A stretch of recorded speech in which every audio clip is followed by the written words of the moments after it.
یہ بھی دیکھا گیا ہے کہ بچے اگرچہ دیر سے ہی صحیح لیکن چلنا اور بولنا اور باقی سارے جو معاملات ہیں وہ شروع کر لیتے ہیں، لیکن عام بچوں کی نسبت دیر سے کرتے ہیں اور ذہنی طور پر بھی ان کی نسبت ذرا کمزور ہوتے ہیں۔ اور ان بعض بچے سیریبرل پالسی کے ایسے بھی ہوتے ہیں جن کو فٹس یعنی کہ دورے جھٹکوں کا مسئلہ لاحق نہیں ہوتا۔ تو لہٰذا جس قدر دماغ کو نقصان پہنچتا ہے اسی قدر اس بیماری کی وجہ سے مشکلات اور پرابلمس جو ہیں وہ سامنے آتی ہیں۔ اب اس بیماری کا علاج کیا ہے؟ اس بیماری کا پرماننٹ اور مستقل طور پر کوئی علاج نہیں ہے، اور سب سے اہم ترین بات یہی ہے کہ اس سے بچا جائے، اس سے پریونشن کی جائے۔ اور پریونشن کا طریقہ کار کیا ہے؟ پریونشن کا طریقہ کار یہ ہے کہ جن وجوہات کی وجہ سے بیماری ہوتی ہے ان کو ختم کیا جائے۔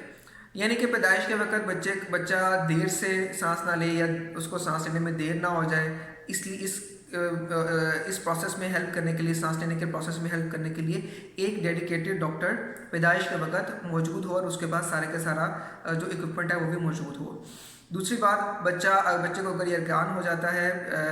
پیدائش کے پہلے 28 دنوں کے دوران، تو اس کو فوری طور پر ایک چائلڈ اسپیشلسٹ ڈاکٹر کو دکھایا جائے تاکہ وہ دیکھ سکے کہ یہ ارکان کی شدت کتنی ہے اور اس کو اس کے مطابق بر وقت علاج کیا جا سکے۔ پری ٹرم بچے، پری میچور ڈلیوری یعنی کہ 9 ماہ سے پہلے بچے کا پیدا ہو جانا، حمل کے 9 ماہ سے پہلے بچے کا پیدا ہو جانا، اس کو پریونٹ کرنے کے لیے بھی اچھی اینٹی نیٹل کیئر دی جائے، یعنی کہ ایک کوالیفائڈ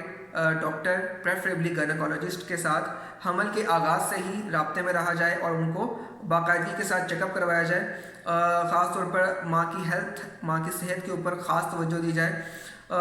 اگر خون کی کمی ہے یا شوگر ہے یا بلڈ پریشر ہے یا کوئی بھی اور پرابلم ہے ماں کو، تو اس کا بر وقت علاج کیا جائے تاکہ یہ سارے معاملات، چونکہ یہ پری ٹرم ڈلیوری کی طرف بچے کو لے کر جا سکتے ہیں، تو ان سے پھر بچا جا سکتا ہے۔ ڈیولپنگ کنٹریز کے اندر سیریبرل پالسی کی مین اور سب سے کامن وجہ برتھ اسفکسیا یعنی کہ پیدائشی وقت بچے کا دیر سے رونا ہے یا نہ رونا ہے، اور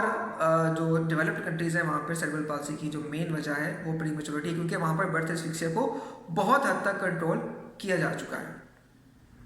سیریبرل پالسی والے بچوں کے اندر جو پیچیدگیاں آتی ہیں وہ ہم آلریڈی ڈسکس کر چکے ہیں۔ اب ہم اس کی مینجمنٹ کی طرف آتے ہیں کہ اگر اس کا کوئی مستقل حل نہیں ہے تو پھر ان بچوں کے لیے کیا کیا جا سکتا ہے، ان کی پرابلمس کو حل کرنے کے لیے کیا کیا جا سکتا ہے۔ تو یہ بچے جو بچے چل نہیں پا رہے ہوتے اور یا بیٹھ نہیں پا رہے ہوتے، ان کی موومنٹس نہیں ہوتی، تو ان کو فزیو تھراپی یعنی کہ ورزشیں جو ہے نا وہ کروائی جاتی ہیں تاکہ ان کے جوڑ اپنی جگہ کے اوپر اسٹف نہ ہو جائے، اکڑنا چاہیے، پٹھوں کا اکڑاؤ پیدا نہ ہو جائے، اور جو پٹھوں کے اکڑاؤ کو ختم کرنے کے لیے، کم کرنے کے لیے دوائیں بھی دی جاتی ہیں۔ جو دورے جھٹکے ہوتے ہیں ان کو بھی دوائیوں کے ذریعے کنٹرول کیا جاتا ہے۔ چیسٹ انفیکشن کو روکنے کے لیے یا چیسٹ انفیکشن اگر ہو جائے تو اس کے علاج کے لیے بھی بچے کو دوائیوں کے ذریعے اس کا علاج کیا جاتا ہے۔ جن بچوں کو بولنے میں مسئلہ ہوتا ہے ان کو اسپیچ تھراپی کے ذریعے ہیلپ کی جا سکتی ہے۔ اسپیچ تھراپسٹ ان کے سیشنز کرتے ہیں اور اس میں بچے کو ٹرین کرتے ہیں کہ وہ بولنے کی طرف آئے۔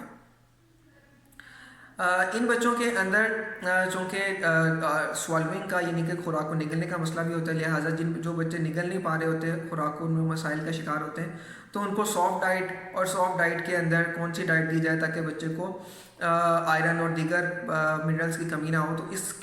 کے حوالے سے ان کو ہیلپ کرنے کے لیے ایک ڈائٹیشین یا نیوٹریشنسٹ کی بھی ضرورت ہوتی ہے۔ اور جو بچے بالکل بھی لیکوڈس یا سیمی سالڈس اور لیکوڈس دونوں کو نگل نہیں پاتے، ان کو پھر نیزو گیسٹرک ٹیوب ڈال کر یعنی کہ خوراک والی نالی ناک کے ذریعے معدے کے اندر ڈالی جاتی ہے اور اس کے ذریعے پھر بچوں کو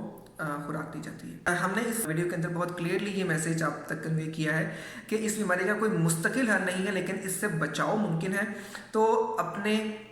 بچے کی پیدائش سے پہلے ہی جب وہ ماں کے پیٹ میں ہی ہے اسی وقت سے آپ کو اس کی صحت کے حوالے سے جو ہے نا وہ کانشیس ہونا چاہیے، اقدامات لینے چاہیے، اور ایک کوالیفائڈ اور ٹرینڈ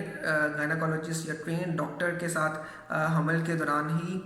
کانٹیکٹ میں رہیں۔ بچے کی اور ماں کی ہیلتھ دونوں ہی بہت زیادہ ضروری ہیں۔ اگر ماں کی ہیلتھ اچھی نہیں ہوگی تو بچہ بھی ہیلدی نہیں ہوگا۔ ایک صحت مند ماں ہی ایک صحت مند بچے کو جنم دے سکتی ہے اور ایک صحت مند معاشرہ بنا سکتی ہے۔ پھر پیدائش کے وقت بچے کی پیدائش کے وقت ایک کوالیفائڈ پیڈیاٹیشین کا یا ایک کوالیفائڈ ڈاکٹر کا جو کہ ایکسپرٹ ہو ان نیونیٹل ریسسیٹیشن، یعنی کہ پیدائش کے بچے کو سانس میں مدد دینے کے لیے جو کوالیفائڈ ہو، جس کا ایکسپیرینس ہو، اس کو اس کی خدمات لی جائیں اور اس کا وہاں پر موجود ہونا یہ ضروری ہے۔ عام طور پہ دیکھا گیا ہے کہ یہ پرابلمس زیادہ تر وہاں پر ہوتے ہیں جہاں پر گاؤں دیہات میں گھروں کے اندر ڈلیوریاں ہو جاتی ہیں اور وہاں پر کوئی بھی کوالیفائڈ ڈاکٹر موجود نہیں ہوتا، تو وہاں پر یہ معاملات دیکھنے میں زیادہ آتے ہیں۔ اپنے اور اپنے بچوں کی صحت کا خیال رکھیے، اور اللہ تعالیٰ ہم سب کا حامی ناصر ہو۔ اللہ حافظ۔